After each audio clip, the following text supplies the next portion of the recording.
राजा श्याम मोरे आजा, भक्तों के राजा श्याम मोरे आजा, हे भक्तों के राजा श्याम मोरे आजा, भक्तों के राजा श्याम मोरे आजा, श्याम मोरे आजा, गोविंद मोरे आजा। आरती पापियों को पाप से है तारती,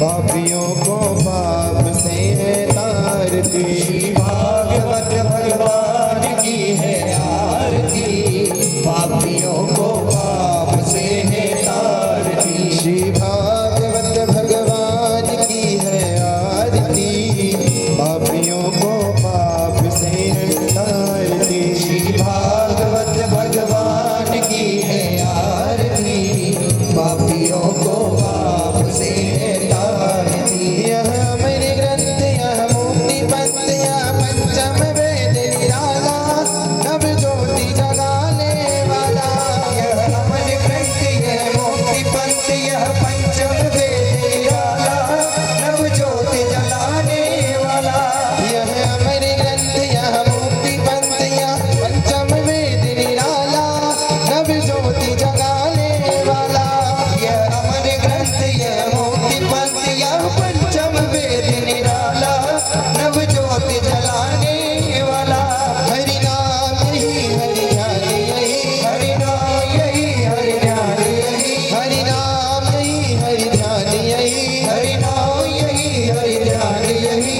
जग में मंगल की आरती, पापियों को पाप से तारती, श्री भागवत भगवान की है आरती, पापियों को पाप से तारती, श्री भागवत भगवान की है आरती, पापियों को पाप से तारती, श्री भागवत भगवान की है आरती, पापियों को पाप से तारती। श्री राम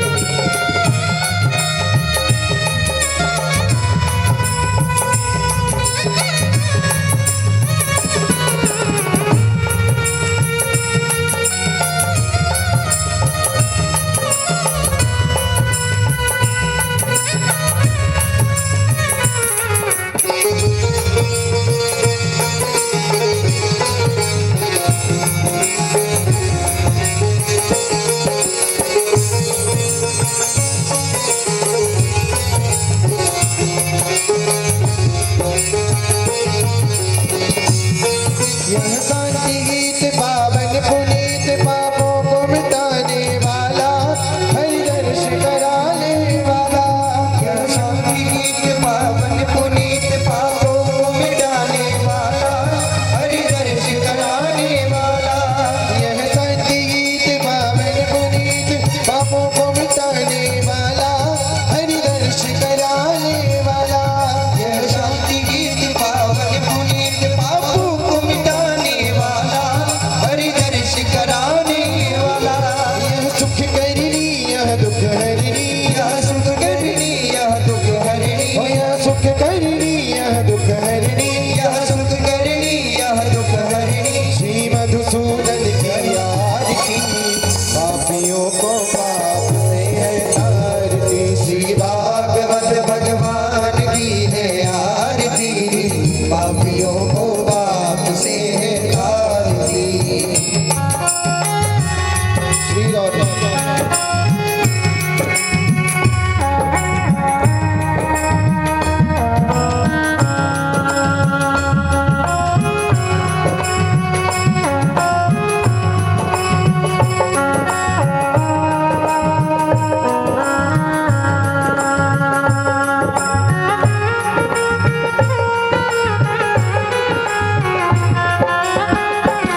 को पाप से है तारती। श्री भागवत भगवान की है आरती, पापियों को पाप से है तारती। श्री भागवत भगवान की है आरती, पापियों को पाप से है तारती। श्री भागवत भगवान की है आरती, पापियों को पाप से है तारती। हो आरती भव से पार उतारती।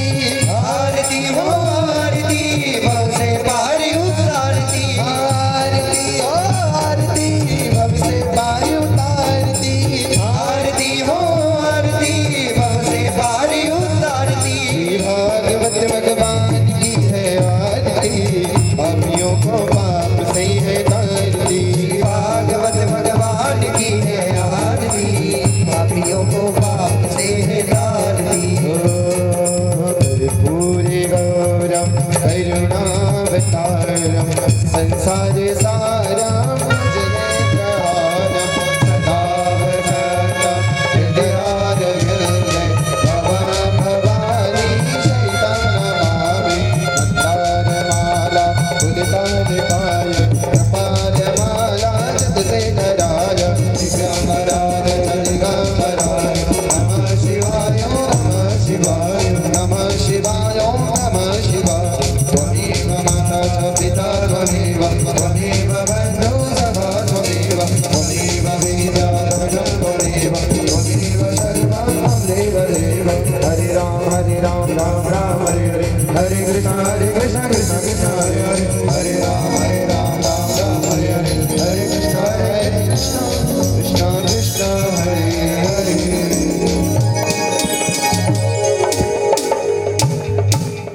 बोले भागवत महाप्राण की जय, वृंदावन बिहारी लाल की जय। ओम जलेनाथ सुतलेखनम वस्मै देवाविंद्रम आत्माविंद्रम आशिषोधनम नीलांजनेरणम मंत्रपदपांजलिम। एकदन्ताय विद्महे वक्रतुण्डाय धीमहि तन्नो दन्ति प्रचोदयात्। ओम कात्यायनी च विद्महे कन्याकुमारिकायै च धीमहि तन्नो देवी प्रचोदयात्। ओम नन्दनाय विद्महे यशोदापुत्राय धीमहि तन्नो श्रीकृष्णः प्रचोदयात्। मंत्रपदपांजलिं समर्पयामि। पुराणपुरुषोत्तमाय नमः। बोले भागवत महाप्राण की जय। यानि कानि च पापानि जनमन्त्रकृतानि च तानि सर्वाणि प्रदक्षिणायां पदे पदे। जय जय श्री राधे, जय जय श्री राधे, जय जय श्री राधे। सभी भक्तगण अपना अपना स्थान ग्रहण करें। परम पूज्य गुरुदेव के मुखारविंद से हम आप सभी लोग कथा का श्रवण करेंगे। और सभी श्रद्धालुओं से निवेदन है, कृपा करके सभी मास्क लगा करके ही बैठे। बिना मास्क के कोई भी भक्त कथा पंडाल में ना बैठे, सभी से निवेदन है। जय जय श्री राधे।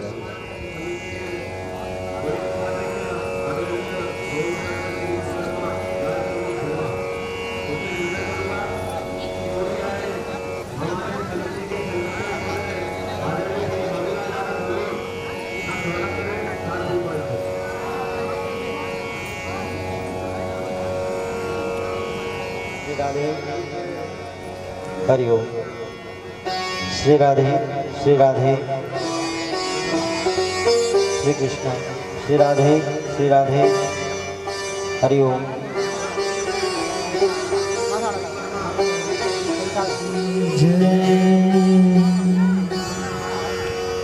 भागवत महापुराण की जय।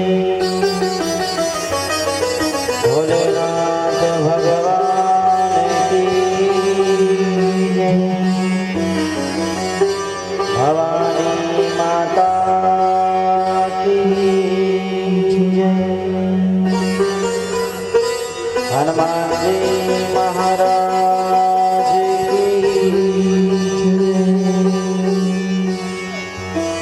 नगर के सभी पूज्य देवी देवता की जय।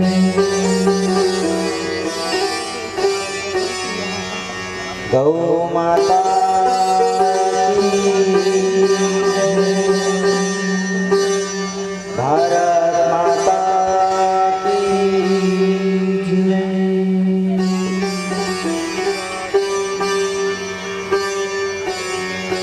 सभी जन अपने आसन पर बैठे और भगवान का 2 घड़ी मंगलाचरण करेंगे।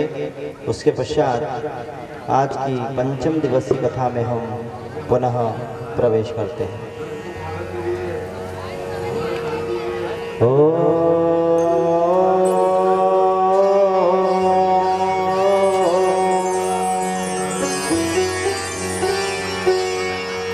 स्वस्ति श्री गणेशाय नमः।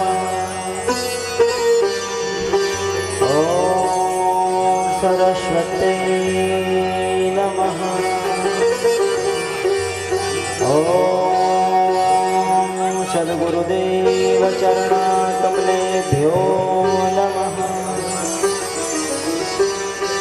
ओम मातृपितृ चरणाकमलेभ्यो नमः।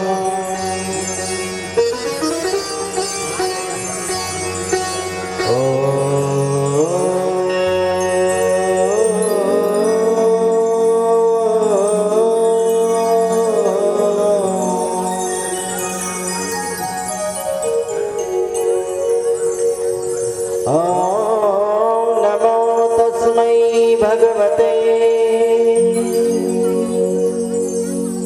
ओम नमो भगवते तस्मै यतयेतचिदात्मकं पुरुषाय दिविजाय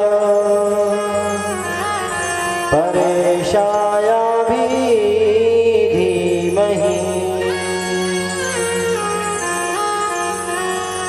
नमः। आत्मा प्रदीपाय साक्षिणे परमात्मने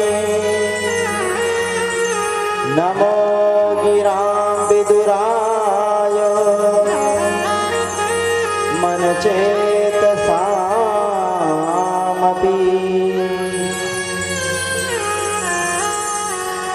नमः।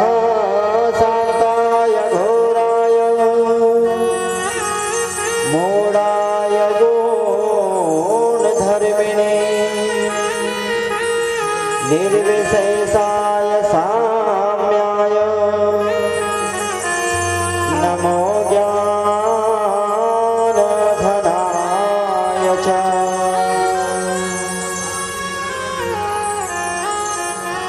क्षेत्रज्ञाय नमस्तुभ्यं सर्वाध्यक्षाय साक्षिणे पुरुषायात्ममूलाय मूलप्रकृते नमः। यं प्रव्रजन्तमनपेतमपेतकृत्यं द्वैपायनो विरहकातरयाजुहाव पुत्रेति तन्मयतया तरवोऽभिनेदु तं सर्वभूतहृदयं मुनिमानतोऽस्मि। हे राधा मेरी मात है, पिता मेरो नंदलाल, इनके चरण कमल में मेरो बारंबार प्रणाम। मेरो कोटि कोटि प्रणाम।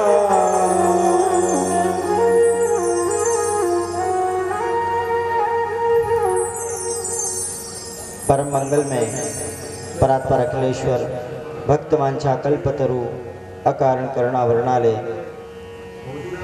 पीतांबरधारी बालकृष्ण की वांग में प्रति स्वरूपा परम मंगल में श्रीमद् भागवत महापुराण का आज पंचम दिवस है। पधारवे श्रद्धालु भक्तगणों, भक्ति शक्ति स्वरूपा मात्र शक्तियों, देवी स्वरूप बाला और राम स्वरूप बालक, मंच पर आसीन सर्व विप्रगण, मंच पर आसीन सरस्वती के वृद्ध पुत्रों के मन मंदिर में विराजित आनंद कंद परमेश्वर के चरणों में हम कोटि कोटि वंदन प्रणाम करते हैं। भगवान श्री नंदनंदन की असीम कृपा होती है, माता पिता का शुभ आशीर्वाद होता है, गुरुजनों का शुभ आशीर्वाद होता है, जब कहीं जाकर के मनुष्य को इस कलिकाल में यह भागवत कथा सत्संग श्रवण करने का परम सौभाग्य होता है। विगत चतुर्थ दिवस से भगवान की कथा का हम रसपान करते आ रहे हैं। आइए बड़े प्रेम से भाव से आज भी भगवान का हम यहाँ पर कथा को श्रवण करके अपने मानव जीवन को हम धन्य बनाएं। कल भगवान हमारे निकुंज में पधारे हैं। आइए सभी जन निकुंज में चल कर के श्री राधा रमण सरकार का स्वागत करें। करताल ध्वनि करते हुए भगवान नाम का संकीर्तन करें। उसके पश्चात आज की कथा में हम प्रवेश करेंगे। बोले नारायण भगवान की जय जय श्री राधे, जय जय श्री राधे। कल हमने भी यहाँ पर भगवान का बहुत ही सुंदर उत्सव मनाया। आइए भगवान अपनी बाल लीलाओं का सबको दर्शन करा रहे हैं। आज उसी कथा को हम श्रवण करेंगे। सभी जने चलते हैं निकुंज में, जहाँ पर भगवान श्री राधा वल्लभ श्याम पधारे हैं, उनका ध्यान करते हैं। निकुंज में विराजे घनश्याम राधे राधे, श्याम राधे राधे, घनश्याम राधे राधे, श्याम राधे राधे, घनश्याम राधे राधे। निकुंज में विराजे घनश्याम राधे राधे। आइए सभी जन आनंद के साथ में भगवान का ध्यान करेंगे।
उनके मुकुट विराजे गले जंती माला सिर पे उनके मुकुट विराजे गले जंती माला सिर पे उनके मुकुट विराजे गले जंती माला गलवै जंती माला प्यारी गलवै जंती माला गलवे जंती माला प्यारे गलवे जंती माला सिर पे उनके मुकुट विराजे गलवै जंती माला सिर पे उनके मुकुट विराजे गलवे जंती माला सबके मन को रिझाए घनश्याम राधे राधे सबके मन को रिझाए घनश्याम राधे राधे कुंज में विराजे घनश्याम राधे राधे कुंज में विराजे घनश्याम राधे राधे श्री राम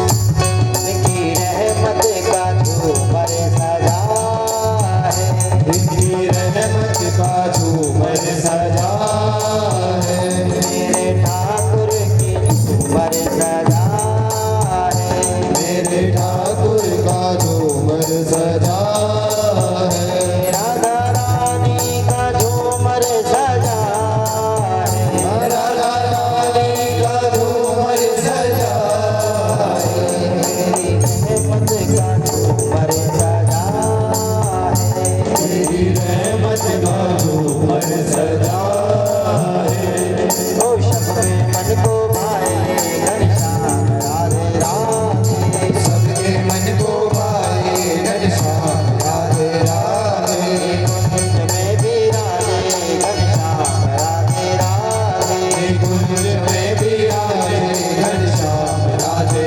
राधे श्याम राधे राधे घनश्याम राधे राधे घनश्याम राधे राधे घनश्याम राधे राधे श्याम राधे राधे घनश्याम राधे राधे घनश्याम राधे राधे घनश्याम राधे राधे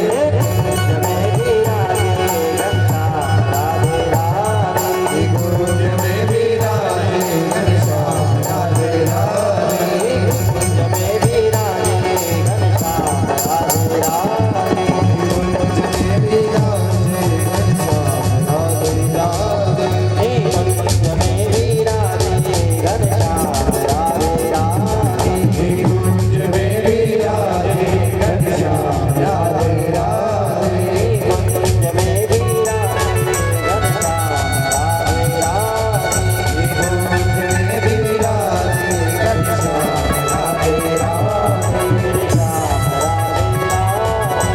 घनश्याम राधे राधे घनश्याम राधे राधे घनश्याम राधे राधे श्याम राधे राधे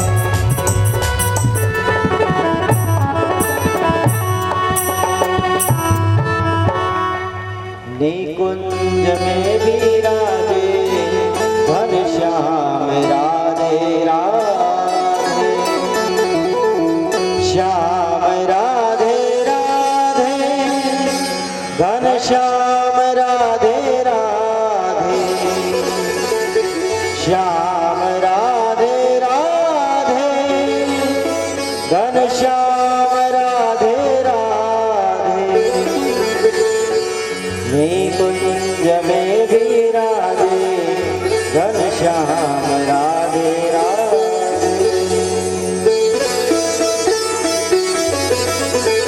बोले राधा रानी सरकार की जय जय श्री राधे, जय जय श्री राधे। आइए सभी जने भगवान के पंचम दिवस की कथा में हम पुनः प्रवेश करेंगे।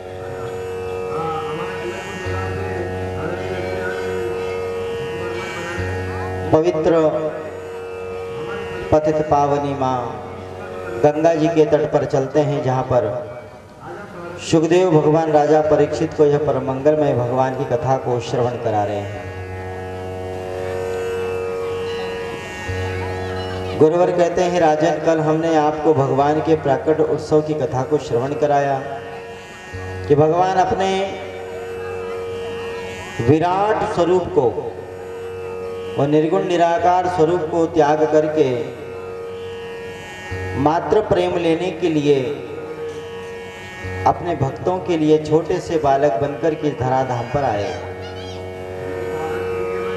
और भगवान ने अपनी बाल लीलाओं से सबको आनंदित किया है। हे राजन, आज वही कथा हम आपको श्रवण कराएंगे। राजन भी कहते हैं, भगवान आपने जिन भगवान की कथा को श्रवण कराया, सुनकर के बार बार उस भगवान की लीलाओं को श्रवण करने के लिए मन बड़ा तड़प रहा है। मन में वह ललकता लगी है कि कब भगवान के बाल लीलाओं का हम दर्शन करें।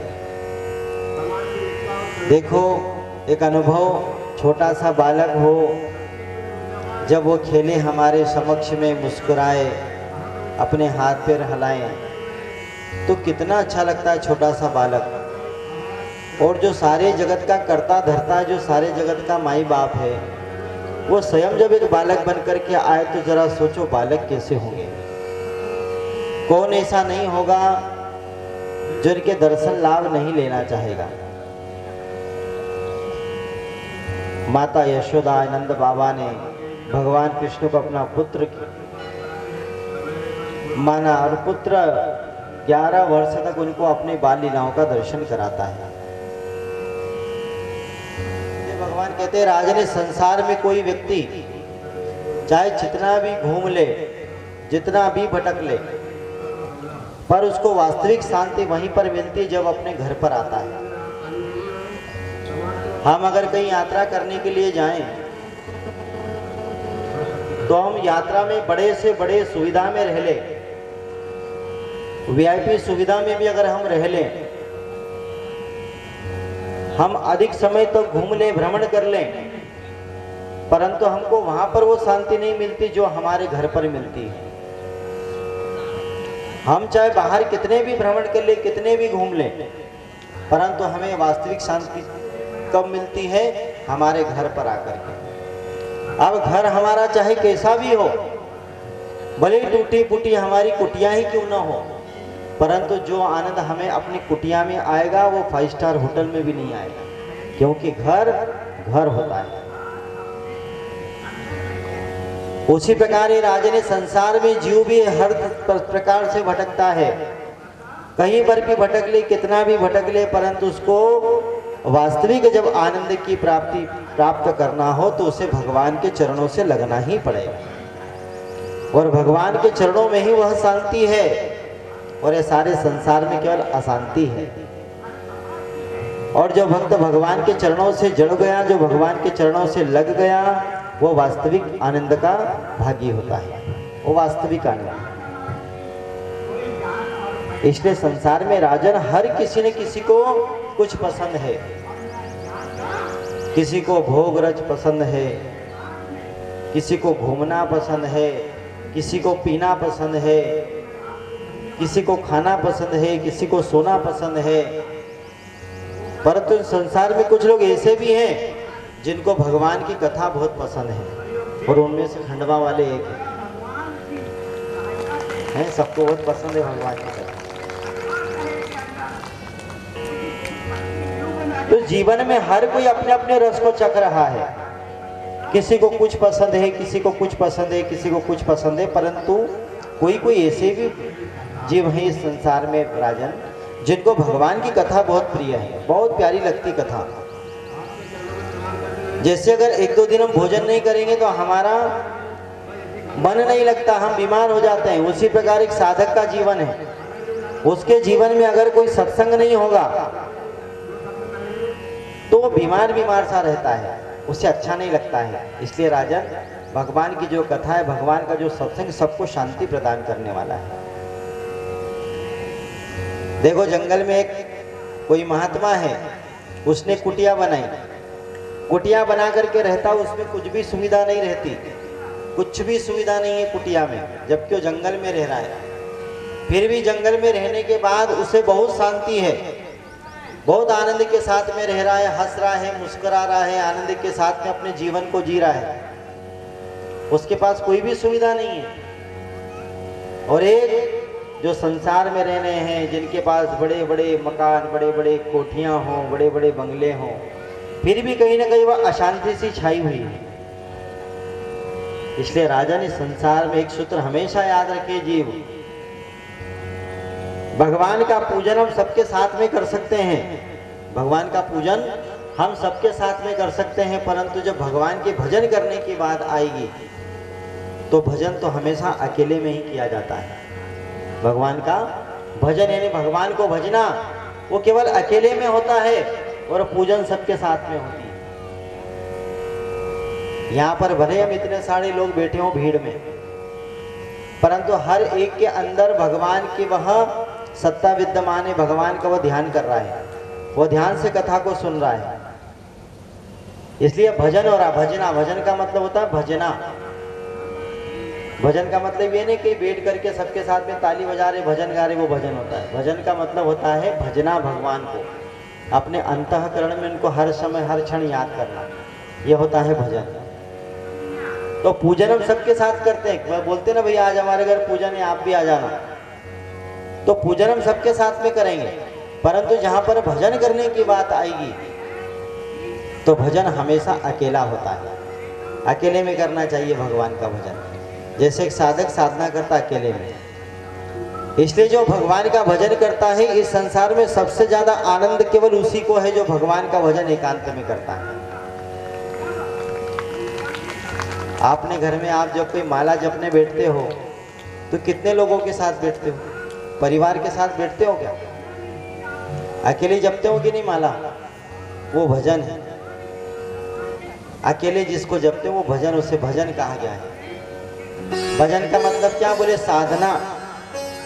साधना, साधना का मतलब यानी किसी को हम साध रहे हैं। जैसे कोई शिकारी अपने लक्ष्य कैसे साधता है कि मैं तीर चलाऊंगा तो बिल्कुल लगेगा जाकर, उसी प्रकार साधना होता है, यानी ईश्वर को साधना। एक साधक का लक्ष्य बन जाता है एकदम ईश्वर को साधना, और जब वो साधना करता है तो बिल्कुल उसको भगवान की प्राप्ति होती है, अपने लक्ष्य की प्राप्ति होती है। इसलिए वेदव्यास जी ने भागवत कथा में लिखा है, न चैन्द्रे सुखम किंचिन सुखम चक्रवर्तिनः सुखस्ति विरक्तस्य मुनिर एकांत जीविनः। देखो संसार में सुख किसे है, वास्तविक आनंद किसे मिल रहा है?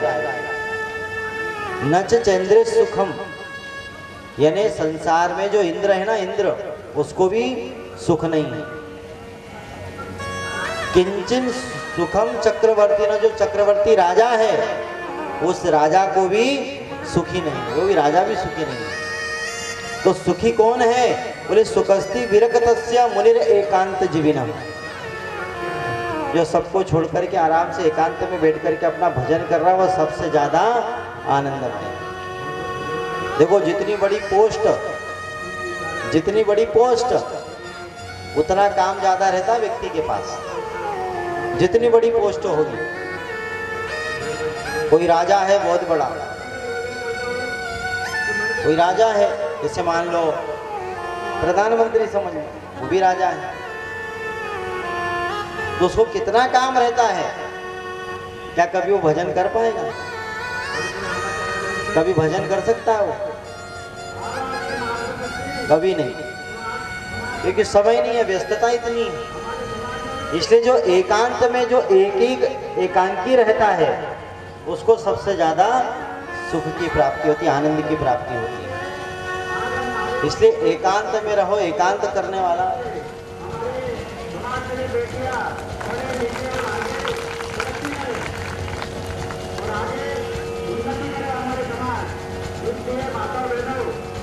बोले राधा रमण सरकार की जय। इसलिए अपने जीवन में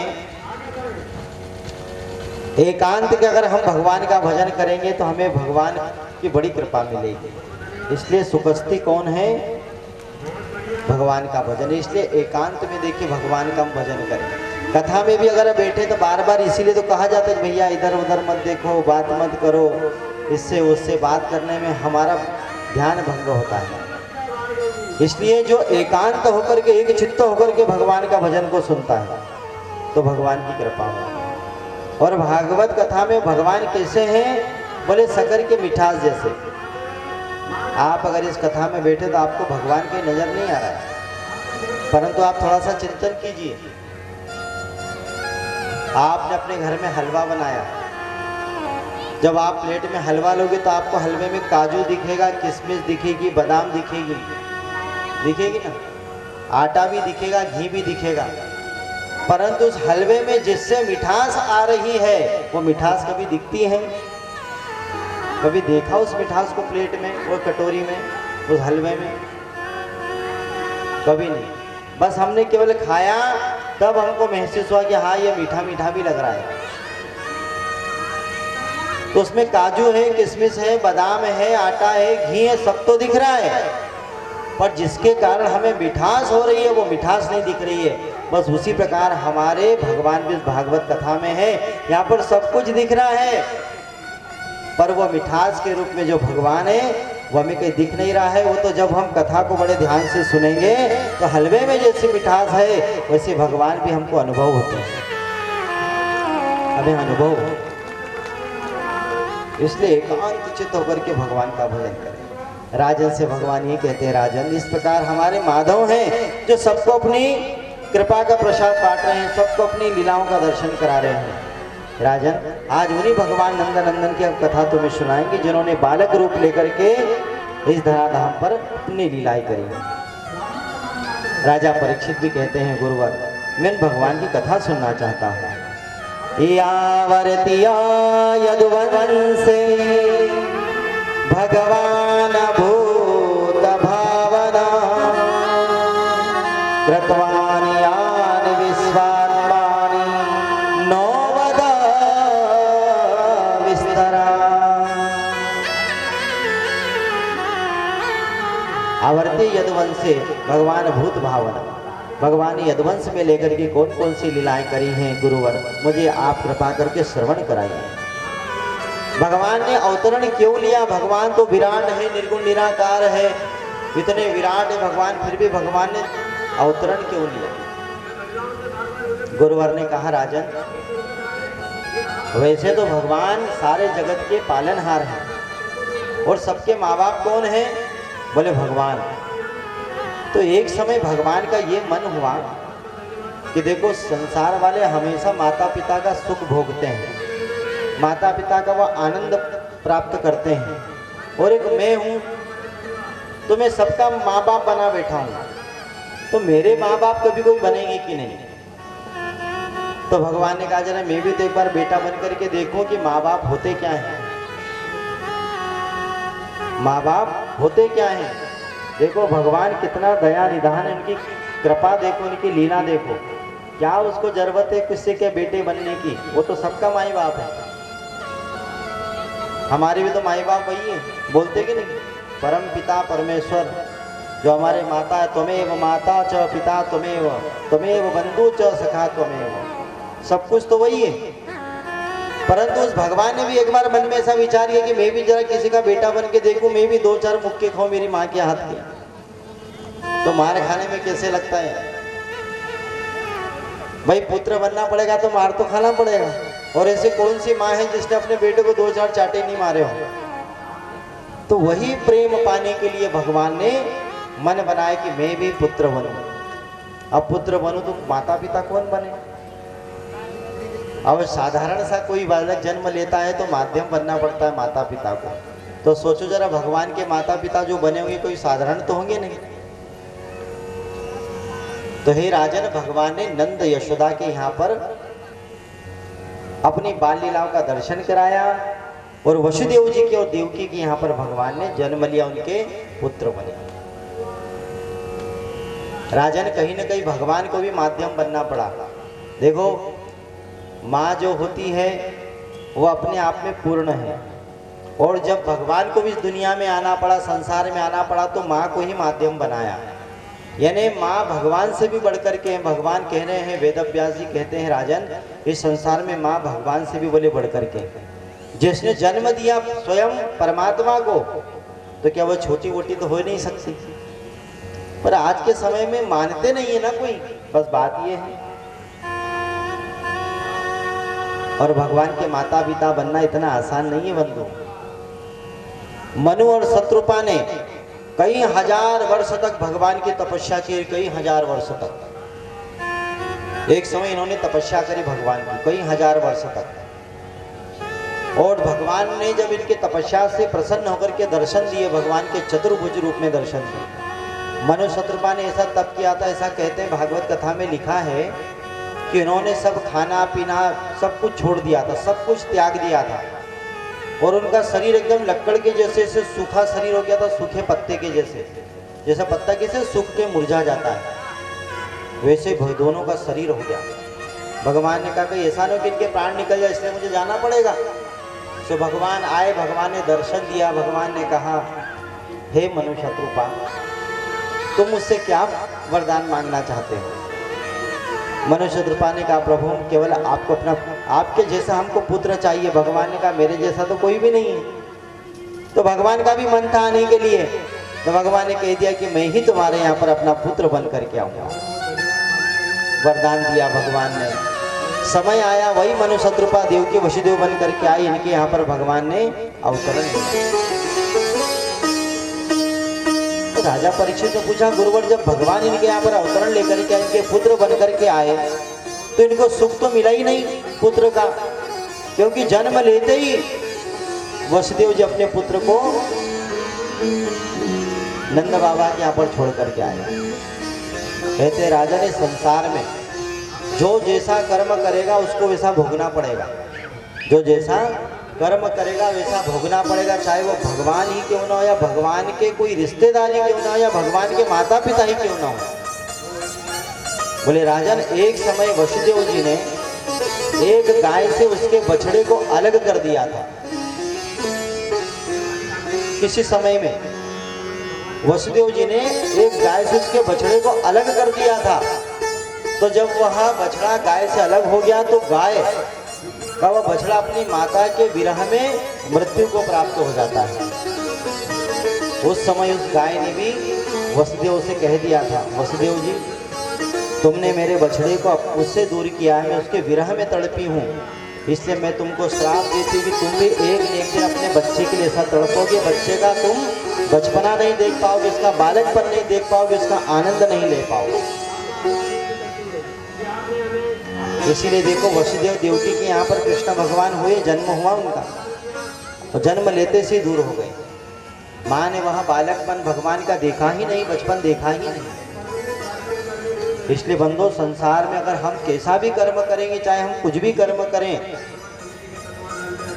और अगर हमारा कर्म गलत है, गलत विचार से हमने कर्म किया है, तो उसका परिणाम हमें भोगना पड़ेगा, चाहे वो कोई भी हो। देखो, भगवान के पिता भी नहीं छूटे उससे, तो हम तो फिर भी साधारण मनुष्य हैं। इसलिए जीवन में कभी भी कोई ऐसा कर्म करे, सत्कर्म करे, सोच समझ करके करें। अगर हम किसी का दिल दुखाएंगे तो याद रखना, कोई न कोई हमारा दिल जरूर दुखाएगा। अगर हम किसी को धोखा देंगे तो जरूर अवश्य हमको कोई न कोई धोखा देगा। अगर हम किसी के साथ में छल कपट करेंगे तो अवश्य हमारे साथ में कोई न कोई छल कपट करेगा, क्योंकि संसार में कोई बचा नहीं है छल कपट से। जिसने किया है उसको वापस भोगना जरूर पड़ता है। ये भगवान की कथा में सिखा रही। हम अगर सोचे कि बुरा कर्म करके हम बच जाए, हमको कोई नहीं देख रहा है, तो भगवान की 1000 आंखें हैं। हम दुनिया में सबसे बच सकते हैं, परंतु परमात्मा से कभी नहीं बचेंगे। इसलिए वसुदेव जी ने ऐसा किया तो बालकपन का दर्शन नहीं कर पाएगा। हे राजन, भगवान गौधाम में एक समय बैठे, पृथ्वी के पास में गई। पृथ्वी ने कहा, भगवान मैं बड़ी परेशान हूँ, कंस जैसे राक्षस से आप कुछ मेरे ऊपर अपनी कृपा कीजिए। भगवान ने कहा, चिंता मत करो, हम आएंगे धरती की रक्षा करने के लिए। तो भगवान जब अवतरण लेकर के आए तो भगवान के साथ में जितने भी गौधाम के लोग थे, बड़े देवता, देवियां, पशु, पक्षी, जितने भी वहां पर, यहाँ तक कि जो उनके गौधाम में पौधे लगे, पौधों पर जो फूल लगे, जो लताएं लगी, वो तक ने भगवान से कहा, प्रभु अगर आप चले जाएंगे तो आपके बिना हमारा कौन है, हम भी आपके साथ में चलेंगे। और कहीं पर अगर बाप जाता है तो संतान उसके पीछे अवश्य लगती है। अरे पिताजी अगर कहीं जाए तो बेटा पीछे लगता है कि नहीं, कि माँ बाप तो जा रहे तो हम यहाँ रह करके क्या करें, हम भी तुम्हारे साथ चलेंगे। तो ऐसा कहते कि गोलोक धाम में जितने भी देवी देवता, यक्ष, गंधर्व, कितने भी जपकुत थे, वो सबके सब भगवान के लिए वृंदावन में अलग अलग अवतरण लेकर के आए। कोई गोपी बन गया, कोई गाय बन गया, कोई वृक्ष बन गया, कोई पक्षी बन गया, सब अलग अलग प्रकार के अवतरण लेकर के आए। भगवान ने सबको अपना अपना अवतरण दे दिया। कोई गोपी बन गया, कोई गाय बन गई, कोई गाय के बछड़े बन गए, कोई नंद बाबा के यहाँ पर नौकर बन गए, कोई यशोदा मैया की सहेलियां बन गई। सबने भगवान ने सबको भेज दिया। और देखो वास्तविकता यही है, जहाँ पर भगवान अगर आए और वहाँ पर हम भगवान की सेवा में न जाए। अरे भाई अगर हमको पता लगे कि हमारे गांव में भगवान आए तो भला ऐसा कौन है कि भगवान की सेवा के लिए नहीं जाएगा, जाएगा कि नहीं। तो सबने सेवा का मौका लिया है, सबने सेवा करी है भगवान की, कोई भी नहीं चुका है। बस अगर सेवा से जी चुराने का कोई काम करता है तो वो मनुष्य करता है। अगर सेवा करने को जरा बोल दो ना तो सेवा नहीं करे। और देखो भगवान के उन सभी गौधाम वासियों से जिन्होंने हमेशा भगवान की सेवा करी, एक पल भी भगवान को नहीं छोड़ा। भगवान ने कहा तुम मेरे साथ चलोगे, हम तुमको पेड़ बना देंगे वृंदावन में। तो हम बोले पेड़ ही बन जाएंगे, पेड़ बन करके आपका दर्शन करेंगे। भगवान ने कहा अगर मेरे साथ चलोगे हम तुमको फल बना देंगे। भगवान की बात सुनकर लोगों ने कहा अगर हमको कोई फल की बना करके खाए तो हे कन्हैया तेरे लिए तो हम मिटने को भी तैयार है। ये सेवा होती वास्तविक, जो भगवान के लिए मिटने को भी तैयार है। सबने भगवान की सेवा का अवसर लिया है। और देखो जहां पर भगवान की सेवा करते हैं ना, वहां पर देखो भगवान भी कभी कभी अपने भक्तों का काम बनाते हैं। एक पुजारी जी थे, जहां पर सेवा होती वहां की बात कर रहे हैं कि भगवान वहां पर कैसे अपनी कृपा करते हैं। एक पुजारी जी थे, रोज मंदिर में पूजा करते थे डेली, और रोज भगवान को 2 लड्डू का भोग लगाते थे डेली, रोजाना। तो एक होटल वाले भैया को बोल दिया था, भैया रोज 2 लड्डू ताजे ताजे बना करके रखना, मैं अपने ठाकुर जी का भोग लगूंगा। तो होटल वाले क्या से रोज लड्डू लेकर के आते और भगवान ठाकुर जी को भोग लगा देते। छोटे से भगवान का विग्रह था मंदिर में, छोटा से छोटे से लल्ले, छोटा सा भगवान का स्वरूप, बड़ा सुंदर। डेली ठाकुर जी को भोग लगाते थे। मंदिर में भगवान का श्रृंगार भी अच्छा करते थे।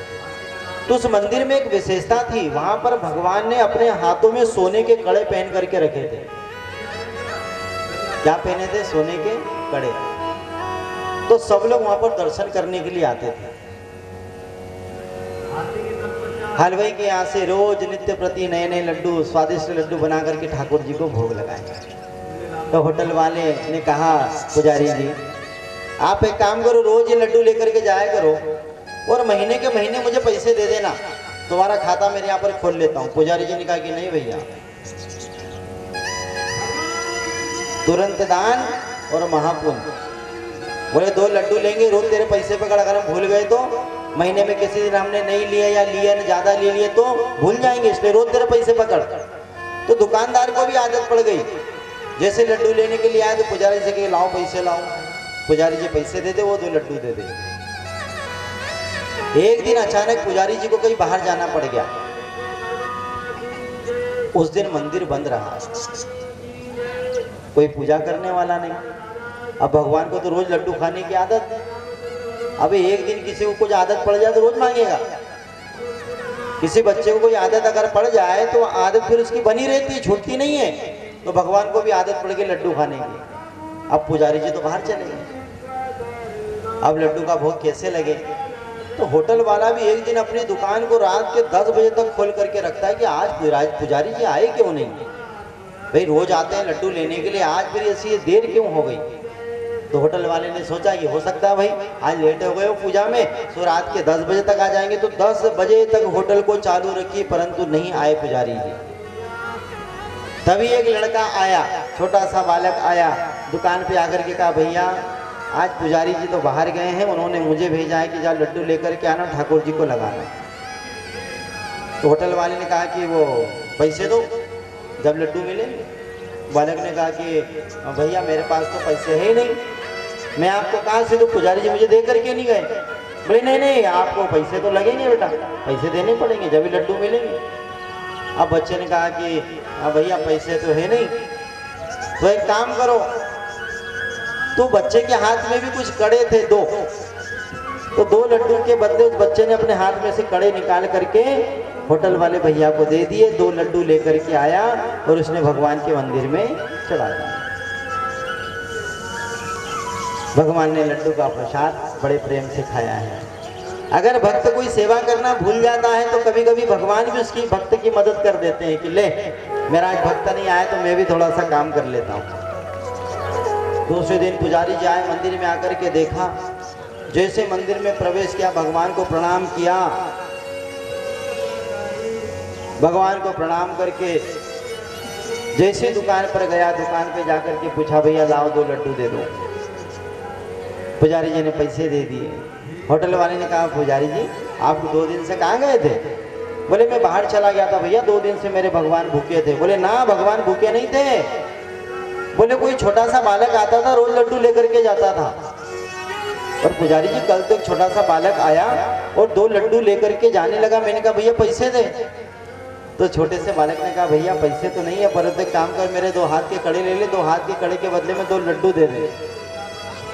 तो पुजारी जी को जैसे होटल वाले ने वो कड़े दिखाए और जैसे ही पुजारी जी ने कड़े उनको देखा तो समझ गए कि ये तो मेरे ठाकुर जी के कड़े हैं।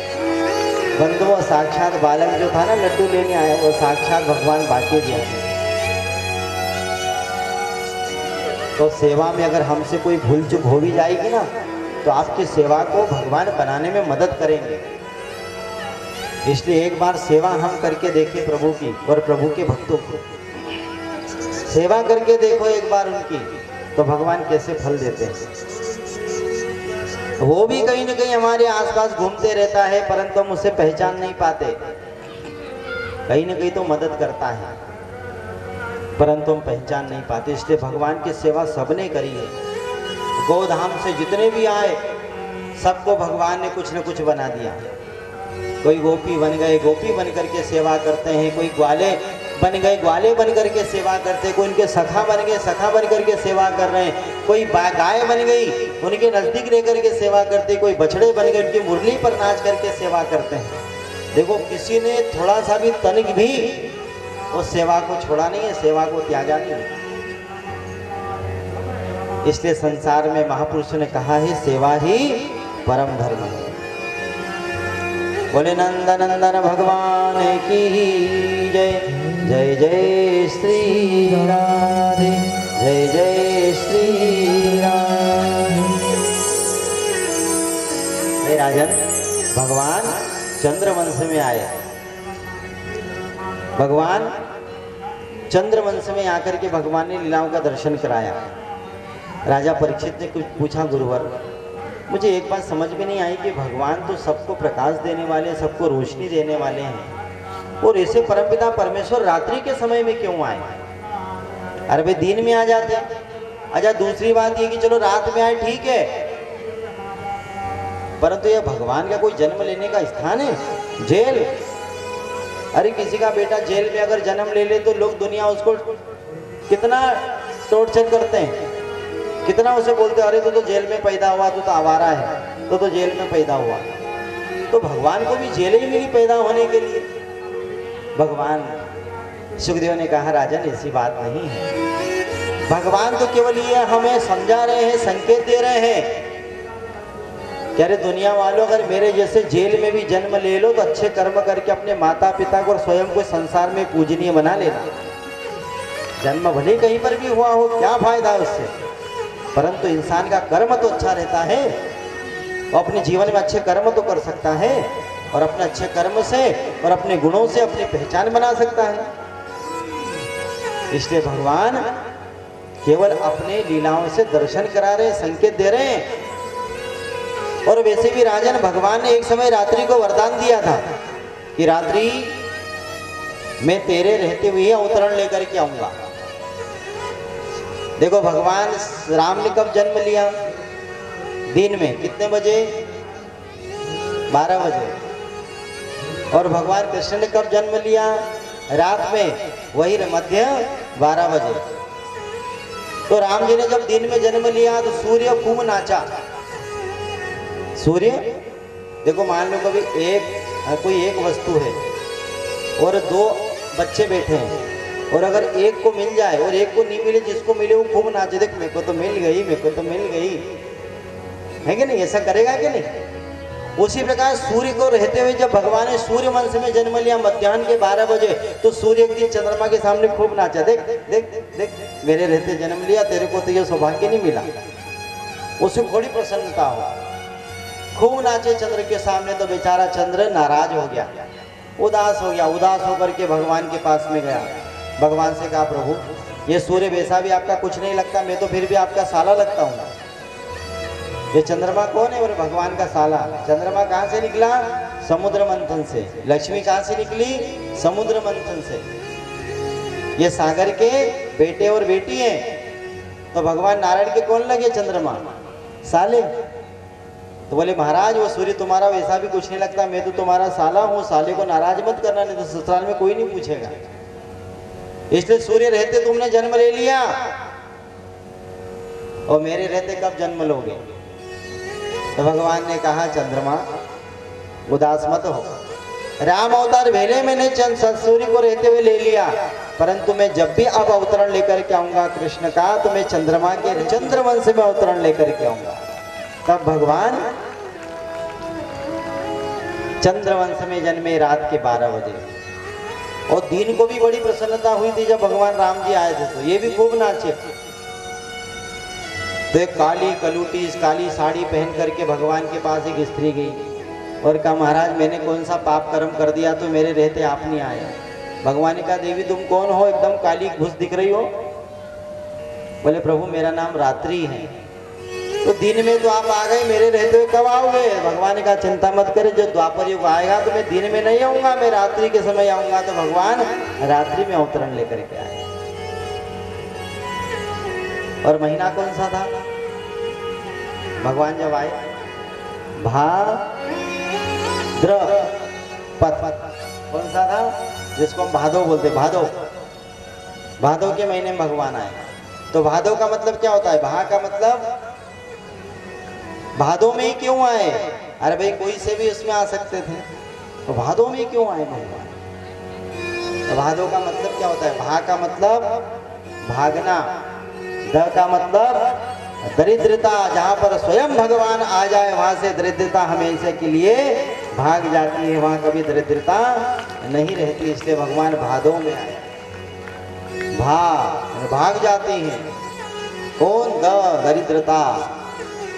और दरिद्रता भी वहां भी नहीं ठहरती जहां पर भगवान आ जाते हैं। इसलिए जो हमारा हृदय है ना, ये हृदय भी कहीं ना कहीं काला है अभिमान से। तो यहाँ पर भी भगवान कब आएंगे? जब हमारे अंतर से विकार मिटेंगे, विकार भाग जाएंगे। इसलिए भगवान की अनंत लीला है। कहीं ना कहीं हमें हर प्रकार का संकेत भगवान देते हैं उनकी लीला से। बोले राधा रमण सरकार की जय, जय जय श्री राधे। अच्छा तिथि कौन सी थी? तिथि कौन सी थी जब भगवान आए? दसवीं, अष्टमी। हाँ, अच्छा, भगवान अष्टमी ही तिथि में क्यों आए? देखो, बहुत गौर करने वाली बात है। अष्टमी ही तिथि में भगवान क्यों आए? देखो, भगवान की पत्नी कौन है? भगवान नारायण की पत्नी कौन है? लक्ष्मी। और भगवान अपनी पत्नी के बिना कहीं नहीं जाते, क्योंकि शक्ति हमेशा साथ में रहती देवताओं के। वो तो आजकल के भैया लोग अकेले घूम ही आते, कहीं जाते तो अपनी शक्तियों को लेके नहीं जाते, पर कभी जिद्दी करे शक्तियां तो फिर भाई लोग अकेले भी नहीं घूमे। तो भगवान अपनी शक्ति को कभी अपने से अलग नहीं करते। तो भगवान की शक्ति कौन है? बोले लक्ष्मी। और लक्ष्मी कितने प्रकार की होती है? कितने प्रकार की लक्ष्मी है? 8 प्रकार की लक्ष्मी होती है। कितने? 8 प्रकार की लक्ष्मी होती है। इसलिए भगवान ने कहा कि मैं जा रहा हूँ लक्ष्मी। तो माता जी ने कहा कि हाँ, मैं भी चलूंगी। आप बोले तू जा करके क्या करेगी? बोले नहीं, चलूंगी तो मैं भी। बोले महाराज, आपने हर तिथि में कुछ न कुछ लीला करी, परंतु आपकी अष्टमी तिथि अभी खाली है। और आप शायद भूल गए हो प्रभु कि आपने मुझे अष्टलक्ष्मी का वरदान दिया है। तो लक्ष्मी 8 प्रकार की होती है, इसलिए भगवान ने अष्टमी को चुना। एक तो 8 प्रकार की लक्ष्मी, जिसमें भगवान आए तो अपनी पत्नी के साथ में रहे, अष्टलक्ष्मी जिसको बोलते हैं। अष्ट सिद्धि, ये सिद्धियां हैं अष्ट 8। और 8 प्रकार की प्रकृति भी कही गई है। पृथ्वी, जल, आकाश, वायु, अग्नि, मन, चित्त और अहंकार, ये 8 प्रकार की प्रकृति है। इसलिए भगवान ने अष्टमी को चुना। और 8 प्रकार की लक्ष्मी कौन कौन सी है? आदि लक्ष्मी। आदि लक्ष्मी जो अनादि है, अनंत है, जिसका कोई कुछ भी छोर नहीं। दूसरी कौन सी है? बोले धन लक्ष्मी, जो हम जिसको वापर करते हैं, जिसको हम प्रयोग में लेते हैं, धन लक्ष्मी। तीसरी कौन सी है? वैभव लक्ष्मी। कौन सी? वैभव, जो हमें वैभव देती है, जिसका हम व्रत भी करते हैं कभी कभी, वैभव लक्ष्मी। चौथी कौन सी है? धैर्य लक्ष्मी, जिसके पास अगर बहुत सारा धन हो फिर भी धैर्यता से काम करता है, उस लक्ष्मी का उपयोग अच्छी जगहों पर करता है, धैर्य लक्ष्मी। पांचवी कौन सी है? विद्या लक्ष्मी। जो बच्चे पढ़ते हैं ना, इनको विद्या की लक्ष्मी मिलती है, विद्या लक्ष्मी। और छठवीं कौन सी है? संतान लक्ष्मी। जो माता जी की कृपा से संतान जन्म लेती, संतान लक्ष्मी। यानी अच्छी अगर संतान निकल जाए तो लक्ष्मी से कम नहीं है। अगर अच्छी संतान निकल जाए, पालन पोषण होने के बाद में अच्छी निकल जाए, तो किसी धन से, लक्ष्मी से कम नहीं होती। और 8वीं लक्ष्मी कौन सी है? विजया लक्ष्मी। कौन सी? विजया लक्ष्मी। जब हम कोई युद्ध करने के लिए जाते हैं तो हमें विजय की हम कामना करते हैं कि भगवान हमको विजय की प्राप्ति हो जाए, तो वहाँ पर भी वही विजय लक्ष्मी के रूप में रहती है। इसलिए 8 प्रकार की लक्ष्मियाँ हैं जिसमें भगवान अवतरण लेकर के आए। इसलिए लक्ष्मी ने भी कभी भगवान को नहीं छोड़ा। देखो, सब सेवा में लगे हैं, सब सेवा में लगे हैं भगवान की। इसलिए हे राजन, इस संसार में भगवान की कृपा बड़ी मुश्किल से होती, इसलिए सबको सेवा करनी चाहिए। और भगवान जब राम बनकर के आए तो कैसे थे भगवान? राजन, भगवान राम मर्यादा पुरुषोत्तम थे, मर्यादा में थे। और भगवान कृष्ण कैसे बनकर के आए? बोले भगवान थोड़े से इस बार अलग बनकर के आए, थोड़े से टेढ़े बनकर के आए। देखो, सीधे आदमी को सब कोई डरा लेता है, सीधे आदमी को सब कोई डरा लेता है, परंतु टेढ़े के सामने कोई नहीं आया। इसे राम जी को देखो, सबने डरा लिया। केके ने कहा राम 14 वर्ष के लिए जाना पड़ेगा। आओ भैया, मर्यादा में थे, सीधे साधे थे, चले गए। वनवास में गए, क्या कम तकलीफें भगवान को आई? सब सह लिया, क्योंकि मर्यादा में थे। रावण सीता को लेकर के चला गया तो सीधा युद्ध नहीं किया, मर्यादा में रह करके किया। जब सीता जी को लेकर के वापस अवधपुरी में आए तो धोबी ने लाछन लगाया, फिर भी भगवान ने कुछ नहीं कहा। हो भैया, मर्यादा में है। तो भगवान ने, राम जी ने सोचा अब सीधे सीधे बहुत बन लिए त्रेता युग में, अब तुम थोड़े टेढ़े बनेंगे तब लोगों को सीधा करेंगे। और टेढ़े ही लोगों को सीधा करता है। तो भगवान थोड़े से टेढ़े बन गए। और टेढ़ा ऐसा है कि सबको ही सीधा कर देता है। देखो बचपन में ही छोटे से थे, केवल 6-7 दिन के थे तो पूतना को मार दिया, तृणावर्त को मारा, सक्टासुर को मारा, थोड़े से बड़े हुए अगासुर बकासुर को मारा। तो भगवान ने आते ही सल्टाना काम चालू कर दिया लोगों को। परंतु भगवान वो दिखता टेढ़ा भले ही है, परंतु अंदर से बहुत सीधा है, बहुत सीधा है। इसलिए हम उनको बाके बिहारी कहते हैं। राम जी का नाम सीधा, काम सीधा और मूरत भी सीधी। और भगवान कृष्ण का काम भी टेढ़ा, नाम भी टेढ़ा और मूरत भी टेढ़ी। देखी कि नहीं कभी आप? देखो राम जी के मंदिर में जाना, कभी राम जी के मंदिर में उनकी मूर्ति को देखना या उनकी फोटो को देखना, उनकी फोटो में भी देखना राम जी को, हर जगह सीधे खड़े हैं। उनका काम भी देखना एकदम सीधा और उनका नाम भी एकदम सीधा। बोलो राम राम। कितना अच्छा लगा बोलने में। आपकी जीभ कहीं पर मुड़ी, उनकी मूर्ति को देखना कहीं पर भी एकदम सीधे खड़े धनुष लेकर के, और काम भी देखो सब सीधे सीधे करें। अब जरा भगवान कृष्ण के ऊपर आओ।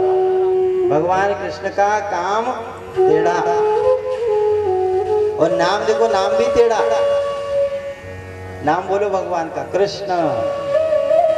आपकी जीभ मुड़ी कि नहीं मुड़ी? कृष्ण, क्योंकि भगवान के नाम में भी नीचे एक मुड़ी हुई रखी है। वो क्या है बोला? अकोड़ी, अकोड़ी। जो कभी जरा टेढ़ा चला भगवान अटका करके सीधे ही कर देते उसको।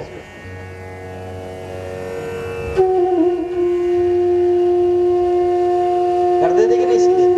आपको पता है वो जैसे जो मछली पकड़ते हैं उसमें जो अकोड़ी होती है उसको भी क्या बोलते हैं?